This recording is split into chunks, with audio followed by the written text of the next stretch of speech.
Ketemu lagi di kuliah kita Intermediary Business Management, kuliah ke-6 Intermediary Bisnis di bidang keuangan. Sebelum kita mulai, please klik tombol subscribe untuk mendukung channel ini lebih baik lagi dalam mendukung pendidikan di Indonesia. Bank dan lembaga keuangan. Pilar sebelah kiri adalah unit defisit atau borrower, dan pilar sebelah kanan adalah unit surplus atau lender. Unit surplus mengirimkan fund, dana uang ke bank atau ke lembaga keuangan, dan bank atau lembaga keuangan meminjamkannya ke unit defisit. Unit defisit mengembalikan dan menjadi income dari bank dan diteruskan ke unit surplus. Ini adalah gambaran mekanisme perantara keuangan finansial intermediaris finansial yang dominan adalah bank. Bank menurut Undang-Undang Republik Indonesia Nomor 10 Tahun 1998 tentang perbankan menyebutkan bahwa bank adalah sebuah badan usaha yang menghimpun dana dari masyarakat dalam bentuk simpanan dan menyalurkannya kepada masyarakat dalam bentuk kredit dan atau bentuk-bentuk lain dengan tujuan untuk meningkatkan taraf hidup orang banyak. Wikipedia menyebutkan bank adalah sebuah lembaga intermediasi keuangan, umumnya didirikan dengan kewenangan untuk menerima simpanan uang, peminjaman uang, dan menerbitkan promise atau banknot. Promise dan banknot dapat diartikan sebagai kredit. Fungsi dan peranan bank. Fungsi dan peranan bank adalah sebagai perantara antara masyarakat yang kelebihan dana dengan masyarakat yang memerlukan dana. Masyarakat yang kelebihan dana dapat menyimpan uangnya di bank dalam bentuk simpanan giro, simpanan tabungan, dan simpanan deposito. Sementara masyarakat yang memerlukan dana dapat meminjamkan uang di bank dalam bentuk kredit jangka pendek dan panjang, serta jangka menengah. Ringkasan kegiatan bank. Bank kegiatannya sangat sederhana. Semua bank seperti Mandiri, BNI, BRI, BCA, dan bank-bank lainnya cuma ada dua, yaitu menerima uang dari masyarakat yang dinamakan funding dan mengeluarkan uang kepada masyarakat yang dinamakan lending. Funding terdiri dari 3 jenis, yaitu simpanan giro, simpanan tabungan, dan simpanan deposito. Begitu juga lending. Ada 3 jenis, yaitu kredit jangka pendek, kredit jangka menengah, dan kredit jangka panjang. Semua bank kegiatannya seperti ini, yang membedakan namanya saja. Misalnya tabungan di Bank Mandiri namanya Fiesta, di BNI namanya Taplus, di BCA namanya Tahapan. Tapi kegiatannya sama, yaitu tabungan. Ancaman di dunia perbankan. Pada tahun 1994, Bill Gates memprediksi bahwa kedepannya banking is necessary, bank are not. Walaupun pada waktu itu pernyataan tersebut hanya dianggap angin lalu, namun saat ini pernyataan Bill Gates tersebut seolah-olah telah menjadi kenyataan seiring dengan perkembangnya finansial teknologi atau fintech. Bahkan saat ini, fintech diyakini telah menjadi shadow banking, yang peran dan fungsinya bisa menggeser dan menggantikan peran dan fungsi intermediasi lembaga perbankan di dunia ini. Perkembangan teknologi. Pada era modern saat ini, penggunaan teknologi berkembang dengan pesat dalam memenuhi kebutuhan manusia untuk mendapatkan informasi dan sebagai layanan elektronik lainnya. Menggunakan teknologi, segala hal dirasa sangat efektif dan efisien. Layanan di bidang keuangan atau finansial juga mengalami perkembangan yang cukup signifikan. Teknologi dan finansial memiliki keterkaitan satu sama yang lainnya.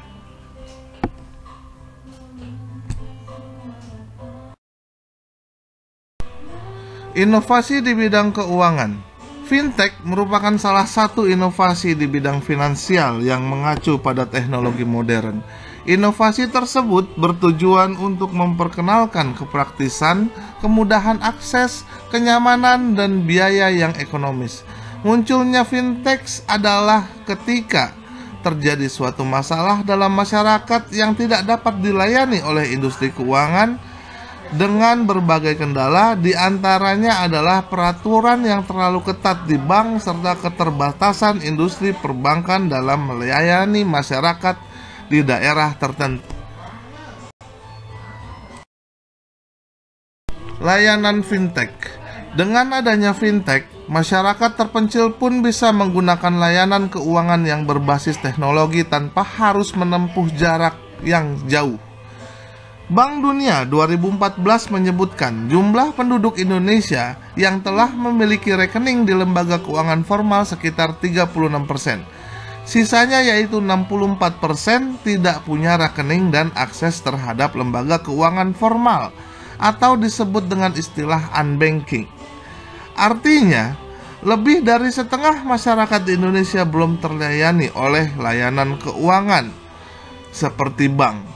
Fintech menjadi solusi untuk setiap pelayanan perbankan yang modern. Peluang usaha fintech. Hal ini menjadi peluang usaha yang bergerak di bidang keuangan untuk memanfaatkan teknologi. Misalnya seperti Investri yang merupakan perusahaan rintisan startup atau fintech yang bergerak di bidang peer-to-peer lending yang mempertemukan orang dengan kebutuhan pendanaan atau borrower dan orang yang bersedia meminjamkan dananya atau lender. Fintech sebagai perantara keuangan. Hal ini tentu saja memudahkan masyarakat untuk melakukan investasi ataupun mendapatkan pendanaan untuk usaha dengan lebih mudah tanpa harus bertemu langsung dengan menempuh jarak yang jauh. Manfaat lain yang didapatkan oleh lender adalah langsung mendapatkan bagi hasil yang dibayarkan oleh borrower tanpa beban biaya apapun. Startup menambah fitur layanan. Bukan hanya di bidang pendanaan dan peminjaman, usaha lain yang bergerak di bidang fintech adalah salah satunya adalah layanan transportasi seperti Gojek yang telah mengeluarkan GoPay, Uber dan Grab yang mengeluarkan produk dompet Grab. Saat ini pelaku fintech di Indonesia masih dominan berbisnis payment 43% dan pinjaman 17% dan sisanya berbentuk agregator atau crowdfunding dan lain-lainnya. Fintech berpotensi untuk menggantungkan berbagai pihak mulai dari pelaku bisnis sampai dengan masyarakat yang menggunakan layanan fintech seperti pertumbuhan ekonomi. Fintech juga berperan dalam mempercepat perluasan jangkauan layanan keuangan. Fintech lebih memaksimalkan penggunaan teknologi dalam transaksinya dan mengurangi bukti fisik. Proses ini menjadikan transaksi keuangan menjadi lebih praktis, lebih aman, dan modern, yang pastinya lebih efektif serta lebih efisien.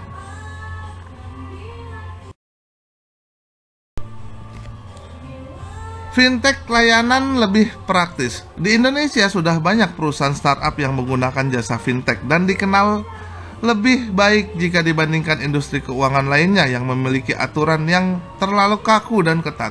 Sementara itu, fintech menggunakan teknologi, software, dan data yang tentunya lebih efektif dan efisien.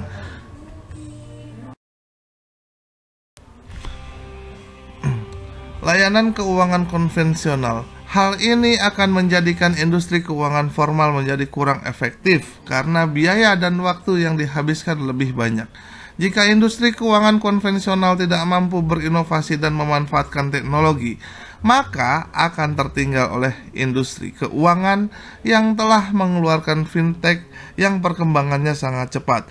Ini menjadikan bank is necessary and bank are not, atau bank terancam bubar. Karena pada saat ini bank pun telah mengurangi sebagian karyawannya, mengurangi sebagian mesin ATM-nya, karena sudah mempunyai aplikasi sendiri dalam bentuk m-banking atau SMS banking dan aplikasi-aplikasi lain yang mendukung bank menjadi bank yang modern.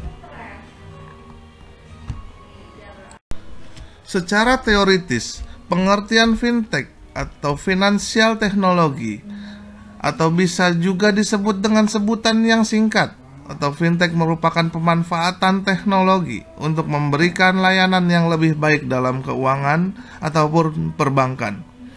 Layanan ini tentunya akan memudahkan konsumen sehingga akan semakin berkembang dan akhirnya menghasilkan industri yang tersendiri. Finansial teknologi adalah penggunaan teknologi dalam sistem keuangan yang menghasilkan produk, layanan, teknologi, dan model bisnis yang baru, serta dapat berdampak pada stabilitas moneter, stabilitas sistem keuangan, dan atau efisiensi, kelancaran, keamanan, dan keandalan sistem pembayaran. Finansial teknologi merujuk pada penggunaan perangkat lunak dan platform digital untuk memberikan pelayanan atau layanan finansial pada konsumen. Finansial teknologi memiliki potensi yang tidak terbatas sebagai alat dan teknologi baru yang sedang berkembang, serta sebagai tantangan yang dihadapi oleh model bisnis lama. Layanan atau pelayanan keuangan model ini dapat disertai dengan kecepatan, reliabilitas, dan lebih efisien, serta lebih efektif. The motivation is, visi tanpa eksekusi adalah sebuah halusinasi, by Henry Ford.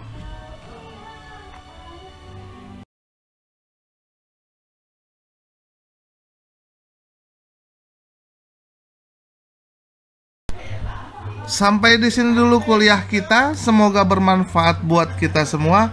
Keep safe, stay at home, maju terus pendidikan Indonesia, dan salam sukses selalu.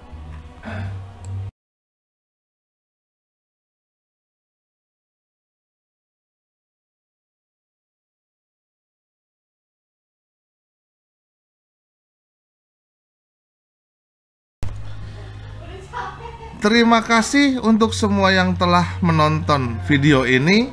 Please like, share, and comment. Dan jangan lupa untuk subscribe channel ini agar bisa lebih berkembang lagi dalam mendukung pendidikan di Indonesia. Terima kasih semuanya.